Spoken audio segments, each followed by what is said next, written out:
Hello and welcome to easy learning smart learning. पिछले lecture तक हमने थर्ड पॉइंट तक कवरेज किया था। आज हम सीखने जा रहे हैं linking basics, linking in HTML, images and anchors, anchor attributes. तो चलिए बिना देर किए शुरू करते हैं कि लिंकिंग बेसिक्स क्या होते हैं। लिंकिंग को समझने के लिए मैंने आपके लिए एक छोटा सा एग्जाम्पल बना के रखा है कि जब आप किसी लिंक को देखते हैं वेब पेज पे और उस पर क्लिक करते हैं तो आपका HTML पेज एक पेज से दूसरे पेज में नेविगेट करता है। नेविगेशन का मतलब होता है कि जब हम किसी टेक्स्ट पे क्लिक करते हैं तो ये नॉर्मल टेक्स्ट नहीं होता, इसके नीचे हमें एक अंडरलाइन दिखाई देती है और जैसे ही हम इस लिंक पे क्लिक करते हैं तो इस पर्टिकुलर लिंक पे एक ऐसा पेज का एड्रेस होता है जो किसी वेबसाइट का हो सकता है, वेब पेज का हो सकता है। आप जैसे इस पर क्लिक करते हैं तो ये उस पेज पे नेविगेट होके चला जाता है। तो जैसे यहाँ पे मैं क्लिक कर रहा हूँ तो यहाँ पे लिखा हुआ आ रहा है कि एग्जाम्पल डोमेन। तो ये एक्चुअली यहाँ पे मैंने जो एड्रेस लिख के रखा है दिस इज़ example.com। तो example.com नाम की वेबसाइट नहीं होने की वजह से ये हमें एरर मैसेज जनरेट कर रहा है। तो जब हम यहाँ पे कोई ऐसा वेबसाइट का एड्रेस दे देंगे जो कि एग्जिस्ट करती होगी तो अभी हम बनाना सीखेंगे कि आप वेब पेज किस तरीके से बना सकते हैं। तो चलिए शुरू करते हैं। एक वेबसाइट में आप वेब पेज कैसे बनाते हैं। लिंक क्रिएट करने के लिए आपको सबसे पहले अपने HTML के वेब पेज पर एंकर टैग का यूज़ करना है। एंकर टैग का यूज़ करना बहुत ही आसान है। इसके लिए आप लेस देन के बाद में ए लिखते हैं, ए फॉर एंकर। एंकर क्या होता है पहले वो देख लेते हैं। एंकर जो वर्ड है ये एक्चुअली में शिप में इस्तेमाल किया जाने वाला एक ऐसा अकोड़ा होता है जो पूरे जहाज़ को रोक कर रखता है। तो आप जैसे किसी पेज पे नेविगेट करते हैं, नेविगेट करने का मतलब ये होता है कि आप यदि कहीं घूमने जा रहे हैं तो HTML के जो भी डेवलपर्स थे उन्होंने इसका नाम एंकर इसीलिए रखा होगा मेरे ख्याल से कि जो एंकर है वो आपके वेब पेज को वहाँ पे रोक के रखता है। जैसे ही आप उसको क्लिक करते हैं तो ये एंकर को आप यदि उठा लेंगे किसी जहाज़ से तो वो जहाज़ चलने लग जाता है और जैसे आप इस एंकर को लगाते हैं तो इसका काम ही होता है कि जहाज़ को उसी स्थान पर रोक देता है। तो इस एंकर को बनाने का मकसद ये होता है कि हम किसी वेब पेज को यदि अपने वेब पेज पे लगाते हैं तो उसका मतलब ये होता है कि जो भी पेज पे हमको जाना है वो पेज उसी जगह पे स्थापित हो जाएगा। तो ये होता है एंकर। अब इसके बाद में जो हम यहाँ पे एंकर टैग लिखे हैं इसके बाद में लिखा हुआ है href। href का मतलब होता है जिस हाइपर टेक्स्ट का रेफरेंस हम देने वाले हैं, जिस भी हाइपर लिंक का हम यहाँ पे रेफरेंस देने वाले हैं उस चीज़ का हमें यहाँ पे एड्रेस लिखना है। जहाँ पे जैसे कि यहाँ पे लिखा हुआ है http, ये एक वेबसाइट का एड्रेस का एग्जाम्पल है :/www.example.com। तो अगर आप यहाँ पे इस पर्टिकुलर लिंक की जगह अगर कोई दूसरा टेक्स्ट लिख दें, जैसे कि मैं यहाँ पे example.com की जगह google.com लिख देता हूँ, तो ऑब्वियस सी बात है कि जिस तरीके से उस वेब पेज पे पहले example.com खुल रहा था अब यहाँ पे google.com खुलने लगेगा। और यहाँ पे जो भी आपको लिंक देनी है, जैसे मैंने यहाँ पे माई सैम्पल पेज लिखा हुआ था तो आप यहाँ पे लिख सकते हैं गूगल। तो ये जो आपका गूगल लिखा हुआ है ये गूगल आपका लिखा हुआ आएगा उस लिंक के स्थान पे। तो इस तरीके से ख़त्म होता है आपका एंकर टैग। तो एंकर टैग को आपको किस तरीके से इस्तेमाल करना है, सबसे पहले ए लिखना है, एच रेफरेंस के बाद में जिस वेबसाइट पे आप जाना चाहते हैं उसका एड्रेस लिखेंगे और ब्रैकेट क्लोज करने के बाद आप गूगल लिखेंगे। ये एक ऐसा टैग है जिसे आपको क्लोज करना अनिवार्य है, तो आप यहाँ पे /a लिख के इसे क्लोज कर सकते हैं। एंकर टैग का इस्तेमाल आप बॉडी जो आपका टैग होता है उसके अंतर्गत इस्तेमाल करते हैं। तो एग्जाम्पल हमारा समाप्त होता है, इसे हम क्लोज करके सेव कर देते हैं। सेव करने के बाद हम अपने जो हमने लिंकिंग और HTML थी उस वेबसाइट के पेज को हम रिफ़्रेश करते हैं। तो यहाँ पे आप देखेंगे, जस्ट अ सेकंड, मैं इसे दोबारा खोल रहा हूँ। तो एक्चुअली में वो पेज सेव नहीं हो पाया है तो मैं इसे दोबारा खोल के सेव कर देता हूँ। सेव करने के बाद हम इसे रिफ़्रेश करते हैं तो यहाँ पे देखिए गूगल लिखा हुआ आ गया।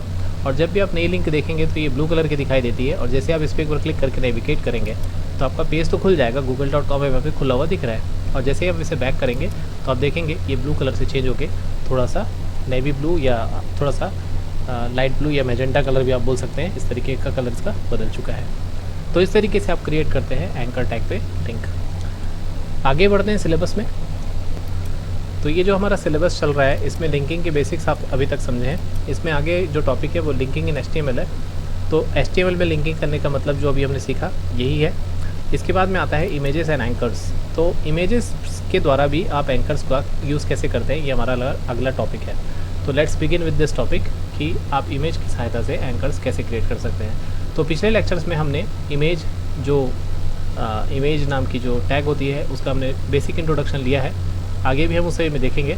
तो अब हम ये भी देखते हैं कि इमेजेस पे आप किसी एंकर को किस तरीके से क्रिएट कर सकते हैं। तो लेट्स डू इट। इमेज को यदि आप बनाना चाहते हैं एक लिंक, तो उसके लिए पहले हम सैंपल देख लेते हैं। जैसे मैंने यहाँ आपके लिए बना के रखा हुआ है कि the following image work as a link. तो जब आप इस इमेज पर क्लिक कर रहे हैं तो मैंने यहाँ पे एक किड्स के जोक्स की एक वेबसाइट है डक्स्टर्स नाम की, यहाँ पे आप जाके कुछ बढ़िया बढ़िया जोक्स पढ़ सकते हैं जो बच्चों के लायक होते हैं। तो इस तरीके की लिंक यदि आप इमेज पे देना चाहते हैं तो कैसे देंगे। तो देखिए, इसे मैं क्लोज़ करता हूँ और आपको इसका सोर्स कोड दिखाता हूँ। तो डायरेक्टली मैं इसे ओपन करता हूँ नोटपैड में।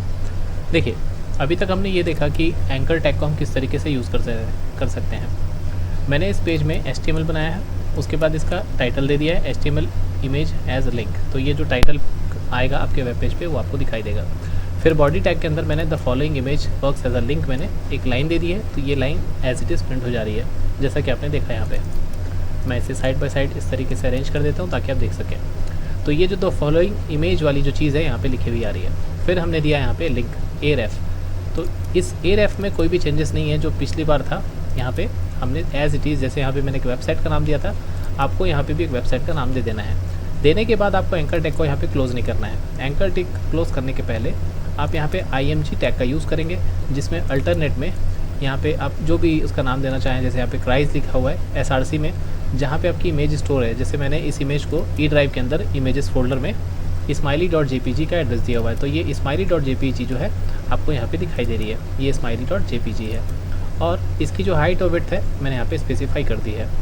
तो मैं इसे डबल कोटेशन मार्क के अंदर देना भूल गया हूँ। तो यहाँ पे आप डबल कोटेशन मार्क देंगे इस तरीके से, और जैसे आप इसे सेव करेंगे तो इसकी जो विड्थ है ये 250 पिक्सल्स में है और 200 पिक्सल्स में है। अब आप इसे रिफ्रेश करके देखेंगे तो इसकी जो आपको विड्थ है थोड़ी सी ज़्यादा दिखाई देगी और हाइट जो है थोड़ी कम दिखाई देगी। तो अब आप इसे एंकर टैग को क्लोज़ करें और इस वेब पेज को रन करें तो ये आपका आउटपुट इस तरीके से दिखेगा। तो उम्मीद है आपको समझ में आया होगा कि एंकर टैग कैसे बनाते हैं, किसी इमेज को एंकर टैग में कैसे लाया जाता है। आगे बढ़ते हैं। अगला जो हमारा टॉपिक है वो है एंकर के एट्रीब्यूट्स। तो एंकर के एट्रीब्यूट्स देखते हैं अगले एग्जाम्पल में। चलिए शुरू करते हैं। एंकर के एट्रीब्यूट्स आप कई तरीके से यूज़ कर सकते हैं, जैसे कि ये लिस्ट ऑफ एंकर एट्रीब्यूट्स हैं जिसमें से डाउनलोड है, href भी उनमें से एक है, और हमने अभी तक केवल href का ही इस्तेमाल किया है। तो यदि आप कोई डिफरेंट एट्रीब्यूट यूज़ करना चाहते हैं, जैसे मैं एक एग्जांपल उठाना चाहूँगा कि यदि आपको टेलीफ़ोन नंबर देना है तो इसे आप किस तरीके से इस्तेमाल करेंगे। तो आप यहाँ पे जैसे टेलीफ़ोन नंबर देना चाहते हैं तो आप इसे कॉपी करिए, आपका जो भी HTML का पेज है। तो मैंने एक एग्जांपल क्रिएट किया आपके लिए कि जैसे मैं अपना एक वेब पेज बना रहा हूँ एंकर एट्रीब्यूट का, इसमें मैं टेलीफ़ोन नाम का एक href बना रहा हूँ। जैसे आपको यदि लोकल पुलिस को कॉल करना है, जैसे ये रायपुर का सिटी पिन कोड है और मैंने यहाँ पे डायल 100 लिख दिया है, तो आप href के बराबर में यहाँ पे एट्रीब्यूट इसका यूज़ कर सकते हैं TEL। आप TEL लिखने के बाद में जो भी आपका कंट्री का कोड है उसे प्लस करके लिख दें, और जो भी आपका लैंडलाइन नंबर है उसे आप कंप्लीट पूरा यहाँ पे डिजिट में लिख दें। उसके बाद में आपको जो भी डिस्प्ले कराना है, यहाँ पे आप स्पेसेस भी दे सकते हैं चाहे तो इस तरीके से, क्योंकि ये हमें सिर्फ डिस्प्ले कराने की चीज़ें हैं। तो जो चीज़ डिस्प्ले होनी है वो यहाँ पे दिखाई देगी, और जैसा भी आपको कॉल करना है तो आप उस सही तरीके से उसे इस तरीके से लिख दें। इसे सेव करें और खोल कर देखें अपने वेब पेज में, तो यहाँ पे आपके पास मैसेज आएगा to call the local police click the link below. तो जैसे आप इस पर क्लिक करेंगे तो ये आपको यदि ब्राउज़र पे सपोर्ट है कि आप डायरेक्टली कॉल करें तो आप यहाँ पे यस करेंगे, तो आपके कौन से मोबाइल से आपको कॉल करना है यहाँ पे लिस्टिंग आ रही है। जैसे मेरे पास Xiaomi का फ़ोन है, तो आप यहाँ पे देख सकते हैं कि यहाँ पे ये एक्टिव हो चुका है हमारा लिंक। तो ये इतने पावरफुल्स होते हैं इसके एट्रीब्यूट्स। तो ये जैसे टेलीफ़ोन नंबर का था, उसी तरीके से यहाँ पे बहुत सारे एट्रीब्यूट्स की लिस्ट दी हुई है जो कि मैं आपके सामने यहाँ पे शो कर दे रहा हूँ। आप इसे W3 स्कूल्स या अदर वेबसाइट में भी जाके देख सकते हैं। यदि आपको किसी एंकर टैग से रिलेटेड सवाल करना हो, एंकर एट्रीब्यूट से रिलेटेड कोई सवाल करना हो, तो आप कमेंट सेक्शन में पूछ सकते हैं। बहुत ही आसान है। आप किसी भी तरीके से कोई भी मीडिया डालना हो, कोई भी चीज़ को पिंग करनी हो, या something you want to download, you can use this attributes. तो उम्मीद है लेक्चर आपको पसंद आया होगा, और यदि आपको पसंद आया तो लाइक दबाएं और इस वीडियो को शेयर ज़्यादा से ज़्यादा करें, अपने दोस्तों तक पहुंचाएं। इसी के साथ हमारा ये जो चौथा पार्ट है HTML का, ये ख़त्म होता है। अगले पार्ट में बहुत जल्द मिलते हैं जिसमें हम image maps, semantic linking, Meta information वगैरह देखेंगे। तब तक के लिए टेक केयर, अपने आप को घर पर रखिए, स्वस्थ रखिए। Thank you very much, see you on the next video.